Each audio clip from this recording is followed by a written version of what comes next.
Hey, Anthony Tilley here, and welcome to a new look Solopreneur show.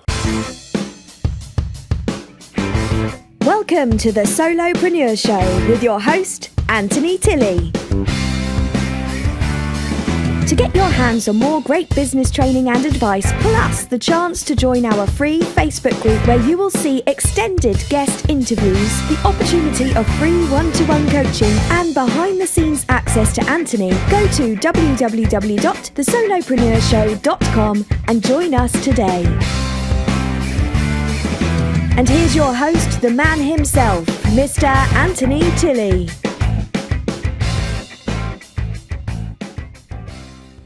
Hey, Anthony here, and welcome to the first Solopreneur show of 2017. It's really great to have you here with me today. And there's going to be a couple of little changes that I'm going to be making going forward with the Solopreneur show. What are we going to be doing? We've gone out of that 7-day launch phase, as you know, and then last week we went to the weeklies and we had the great Dean Holland. And this week we've got an awesome interview with Mr. Christopher John Payne. Chris Payne is a direct marketing, copywriting expert. And a little while ago I had him here on the couch chatting to me, and we talked about all various different manner of subjects, and that interview is going to be coming up any minute.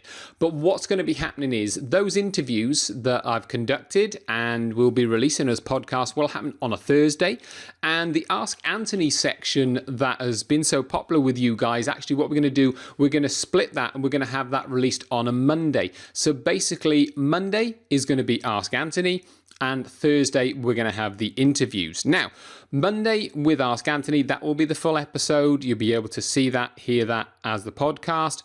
But on a Thursday, as we've been doing previously, you'll hear 20-25 minutes of the interview. Then if you want to hear the rest of it, then you'll be able to get yourself into the Facebook group. And we're also creating a membership as well, where they're all going to be stored. And there's going to be lots of other great stuff going on as well. So really highly recommend that you go to thesolopreneurshow.com right now and sign up, get yourself in, and you're going to get a whole load of extra stuff over and above what is happening on the show. We're making a few changes for 2017. We're really taking things to the next level.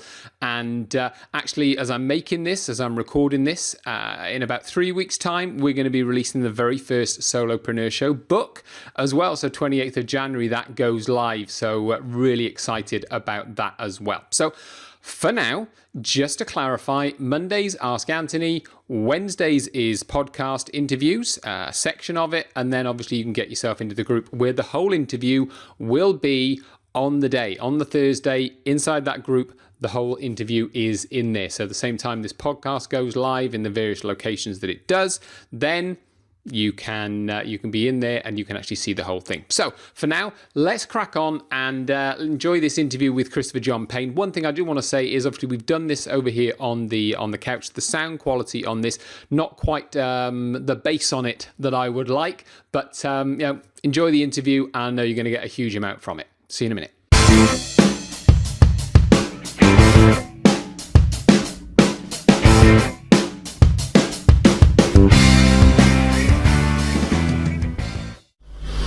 So I'm joined today by Chris Payne, who is a gentleman that I've got to know very well recently, who is a marketer, copywriter, coach, product creator, just an amazing gentleman who I've been lucky enough to have come and sit next to me in my home and do today's podcast, to do today's interview live from Newport, which always sounds good. Welcome, Chris. Great to have you. Thank you for having me, Anthony. Okay, so as I said, you sent me your book before we met, and I was blown away just by the amount of sort of different case studies and all of the amazing stuff that you've done for marketers and for businesses over the last sort of 20-25 years.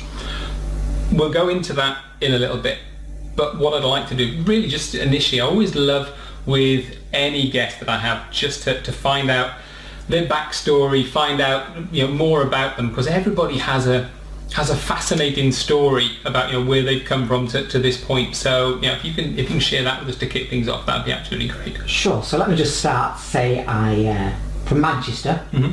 When I did my degree over in Leeds in business studies, and part of my project was to do a project on computer games. Right. I decided I was going to do.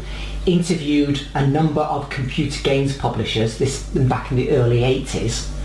and then ended up working for one of the people I work for, interviewed. So I got involved in marketing computer games, selling into the likes of W.H. Smith, which is a magazine retailer in the UK, and they were selling computer games. So I got very involved in that, set up a record label, releasing a couple of singles, Right. and doing marketing for that, and then got poached into a magazine publisher. So I spent 7 years in magazine publishing, being the reviews editor and the promotions editor at one point, and then got promoted to run their computer games and educational software publishing division.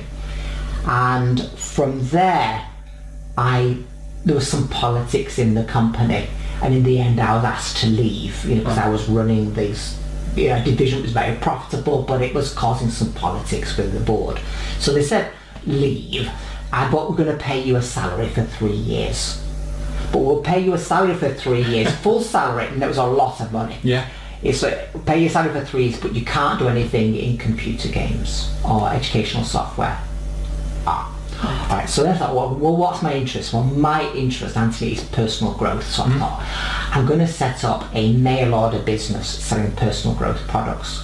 So I started to import from America information, personal growth type CD cassettes and a few devices, and called the business Live Tools. Started in my back bedroom, buying ones and twos of things, and step forward several years. There's 18 of us in my team, in a big offices, big warehouse with $150,000 worth of stock. Right.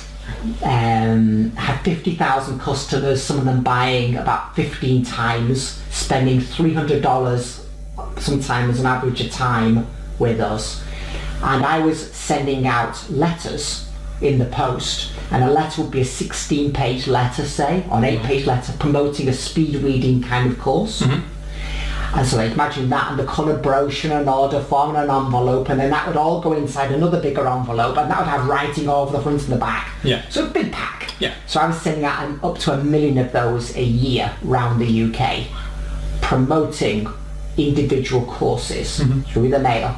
I also ran between, I'm not sure roughly, between 800 and 900 adverts in the national press with little ads promoting, say, speed reading or relaxation or reduce anxiety and things like that, or improve memory, and also full page, full colour in Men's Health magazine, science magazines, cosmopolitan women's magazines, new agey kind of magazines. And so spending a small fortune, but out of all those ads, of the 800, 900 adverts, probably 95% were profitable. Because every single ad was tracked, so I knew exactly how much I paid and exactly how much money I made on the front end and back end. Right. So I developed that, cut forward to where I am now, which is now what I do is I teach people how to do this. And one of the things I did was, at one point I was selling other people's products, like importing from America, mostly. Some products I sourced in the UK and sold. But at one point I decided to do my own CD set. So my own information product. So what I did was, be personal growthy stuff. Let's just create a few principles of success, record like 7 principles of success, record me talking about each principle of a one CD. So a CD on one principle, CD on another CD principle, CD on another principle. Final 8th CD brought it all together, launched it, and ended up doing $3 million of revenue from a standing start on my own first product, and $1 million of that was profit. And then on top of that, there was a back-end business in a monthly newsletter. Right. So I'm throwing a lot at you here. Yeah, that's amazing. But you're getting it. Yeah. But there's a monthly newsletter with a CD, and that was $30 a month for that, on what's called a forced continuity. Yeah. So hopefully the audience is getting this. And we were sending out at the peak thousands of those on a month-by-month basis, both in the UK, Australia, and America. Right. So that went on for 4 years. So what I do now is I teach people how to do this. So often they come to me, often with failed launches. It's like, oh my God, I spent 3 months creating this membership site, all the videos. I've got this 5,000 person list or a 2,000 person list, and I've launched it with fanfare, and I've got 2 sales. And nothing's happening. And it's like, help. So then I show them where they've gone wrong and then get them back on track and they start making money again.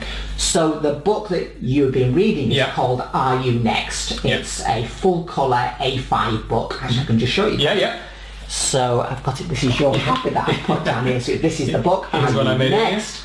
And it's just full of colour photographs of the people I work with and the stories of where they came with a problem, showed what the website used to look like or what the sales letter used to look like, and then work with me what I turned the letter into or the promotion, and then the results in terms of how much money they made and what the nice things they say.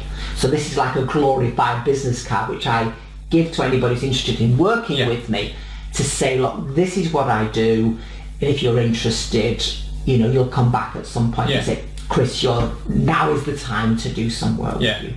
Okay, cool. So obviously you've done all these lots of different projects I can see in here. I first sort of became aware of direct marketing, direct mail, really from Andrew Reynolds, who you know. Cash on demand, again, continuity, sort of the brochure, etc., coming through. I know he does a lot of direct marketing, a lot of newspaper ads, etc., etc. Is that still as powerful today in the digital market? Obviously, the internet now with Facebook ads and banner ads, and is the direct marketing either in newspapers or sending out sending out letters, etc. Is that still as powerful as it was? It's probably not exactly as powerful as it was, because that was the entirety of my business was direct mail. We were doing bits of stuff online at the time. But selling is selling. It's just for your investments of money. If you spend £1 or $1, what are you going to get back? So it's a terrific return on investment. So for example, you've talked in some of your videos about Mobe. So Mobe in the UK used direct mail. Andrew Reynolds still uses direct mail. There's Streetwise up north of England. There's Nick James. All these people do a lot with direct mail. Mark Anastasi still uses direct mail. I get Mark's letter through the door. There you go. That is pretty regular. So, and I know Yannick Silver in the States, they're still doing direct mail, because it is a secret weapon. The reason why people forget about it is because it costs money. Whereas to send an email is sort of free. And so sometimes occasionally someone said, well, Chris, your experience is in direct mail. Well, no, my experience is I've done an awful lot of direct mail. My experience is actually how do you sell, because when you are sending stuff in the post, the promotion has to be right, because if I do a 10,000 mailing, that's costing several $1,000s, especially when the bulk of the letters that I was sending. So you're looking at least $1 to maybe up to $2 now to actually get that in the mail, every cost covered. So it needs to be right. So I made sure that when I was writing my letters, they were really polished before I sent out, because if they failed, I'd be out of pocket by several $1,000s. So it's great to have that discipline of saying this is going to cost me something. The challenge at the moment, and I think you talk about in your material, is there's a lot of poor quality emailing that's going out, a lot of poor quality sales letters, poor quality offers in general, and it sort of taints the market. And people throw stuff together, and often in a desperate market it seems to work, but really you're going to do far better if you put a bit more spit and polish in and do the job right. No, absolutely. So if somebody's created a product and they wanted to do this, I'm very interested about the direct mail, that kind of thing, because it's not something on the Solopreneur show, people I've spoken to so far, and probably future guests, it's not something a lot of them will do. So that's why I'm sort of pinning you down on this. If somebody had a product, solid, a sort of a hard product, if you like, that they wanted to sell, would you, if you were going to go and send out a direct mail out to people, would you sort of start, say, with you send out 500 first and you check what the response was, and then would you scale it up? Or? Absolutely, yes. So let's be clear, because one thing is, most product now isn't a hard product, it's a digital product. So yes, so I want to be clear that for direct mail, you're not necessarily promoting a physical product. Right. So let's assume that you have got a $97 or even $47 product with some kind of upsell. So it's online only, might be online videos, downloadable PDF, audio as well. That can still be promoted through direct mail. And the letter could be a single page letter with only writing on one side. So it's just an envelope where the piece of paper is folded and put in. But there's a tracking code, of course, because they're unique domain name. Yeah. And when people go to that, you know how many people have come to that page. And then you can then say, right, for my investment of X $100 through the direct mail process, this has been my return on investment. And but a quick rule of thumb, you will make money. So there's no question. So it's not like a risky thing. If you spend several $100s on a direct mail campaign to promote an online product, then most likely, as long as you do it reasonably correctly, you're going to make money. Simple as that. So again, if somebody was starting to look to do this, so let's say then digital product, which is great because obviously they don't have the cost of producing it, of getting CDs made, etc. But obviously they're going to have the cost of paper, of the ink, of the envelopes, of the that kind of thing, stamps. Where would they get the list? Well, let's first of all make sure we're aware of the cost. The minimum cost, let's imagine it, is 50 cents. So that's not a great deal of money. So you're looking at 36p, 36 pence in the UK.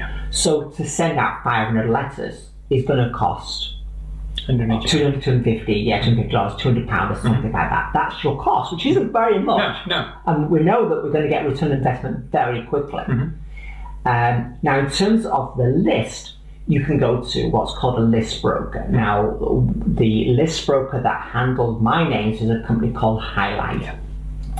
It used to be run at the time by Mike Chantry. Now it's run by his son. Mike's now retired. So Highlight to promote, hold the names of, like, for the likes of the Nick James, the Andrew Reynolds, my company, Light Tools, and all those other business, Streetwise and the rest. And then you rent those for a particular price per 1,000. Okay, cool. So that's Now, equally, you can get the names for free if you offer to share the profit. Right, with a list owner. So, sorry. With a list owner. With a list owner. So if you were to get 0 sales, there will obviously be nothing to pay for the list because you've got no money to share. So that is an opportunity as well. So really, the cost to get going is actually quite negligible.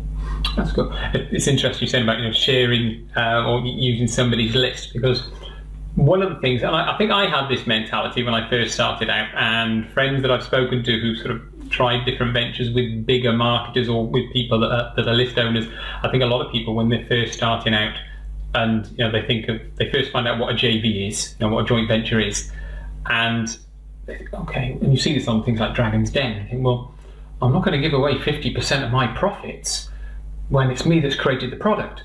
But of course, what a lot of people fail to understand is, it's better to have 50% of something than 100% of nothing, because of course, if you don't have a list, you're not going to get it out to people.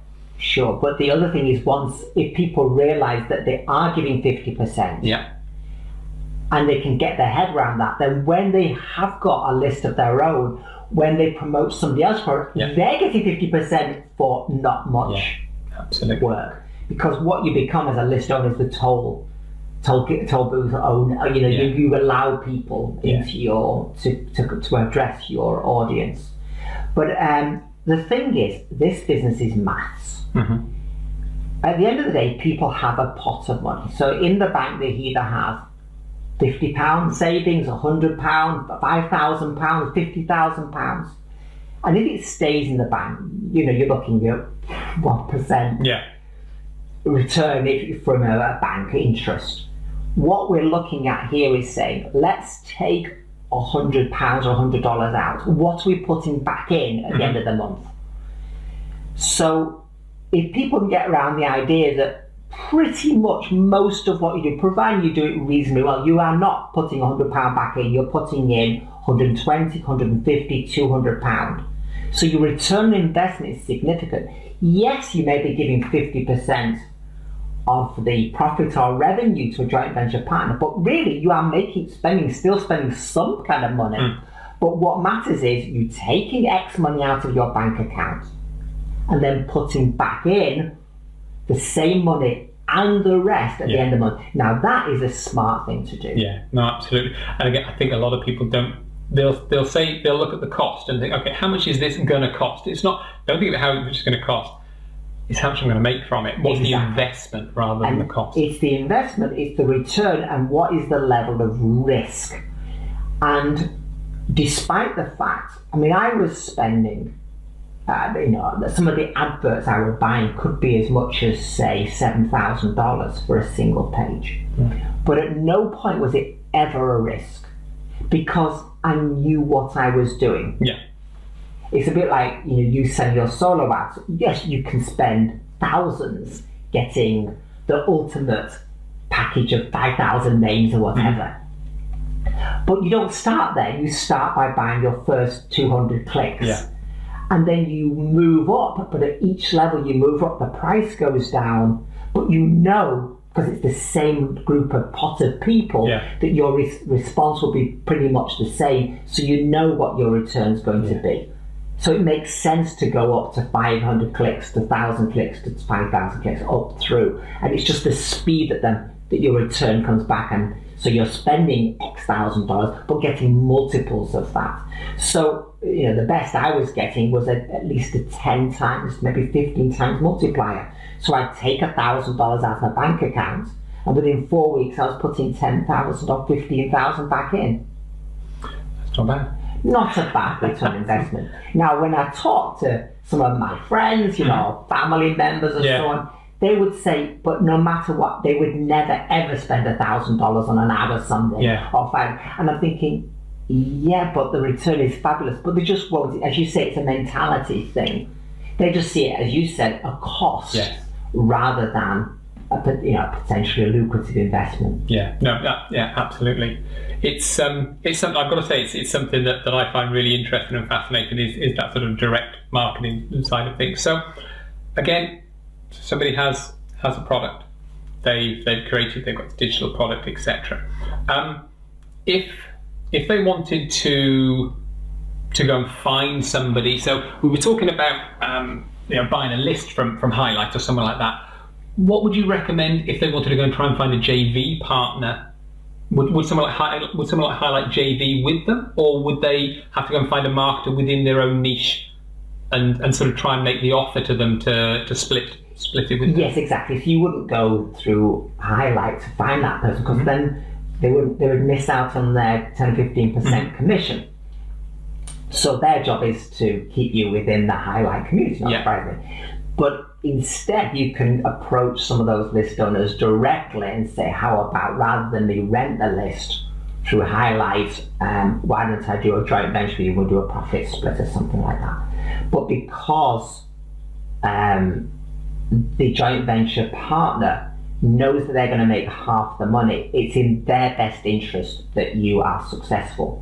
So if they know you're serious and you're about to pony up some money to test the list, they're going to have a nose at what you promote and say, I wouldn't go with that offer exactly like that, but if you change the price to this, or you change the PS to that, you will double your response. Go, oh, thank you, I never thought of that. So you're getting free advice. Now, I know somebody who does that very well, which is you. So when you sell your solo ad packages, you include some level of training, because, and it's a very smart thing to do, and I'm sure you know why, which is because if your buyers are successful, they do it right, they will keep coming back for more and more names. So it's in your best interest that whatever package they buy in solo ads, that they get the training, because it educates them, and so they know what to do next, which is to buy more leads and do it smarter. Yeah, absolutely.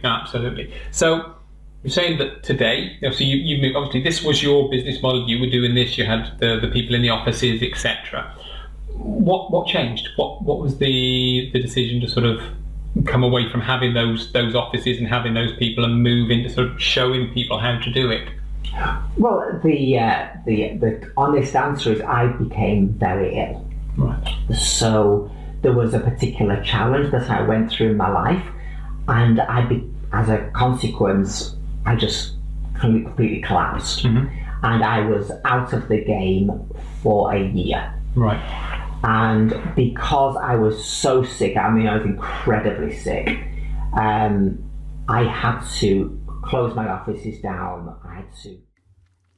Okay, as ever, we're going to pull the curtain down at that point of the interview, and I'm sure already, just from the sort of the time that's already played, you'll see that Chris is an incredibly knowledgeable gentleman. So if you want to hear the rest of that interview, you need to get yourself into the group. So just go to thesolopreneurShow.com and you can join the group and hear the rest of the interview. And he goes on into greater depth, and we discuss more about getting people to know, like, and trust you, more about emails, more about building rapport with your lists, etc., and creating products, physical products, digital products as well. So there's a whole lot of great stuff in that interview for you.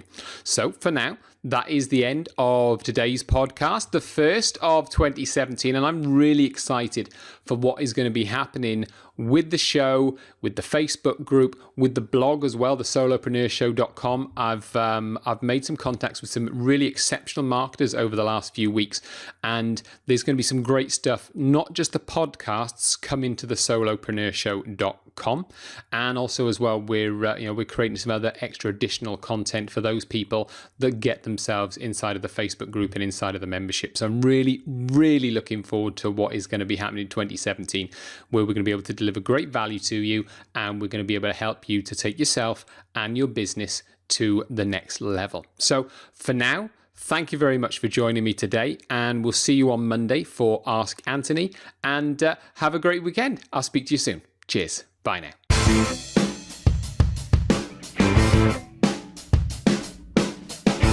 To get your hands on more great business training and advice, plus the chance to join our free Facebook group where you will see extended guest interviews, the opportunity of free one-to-one coaching, and behind-the-scenes access to Anthony, go to www.thesolopreneurshow.com and join us today.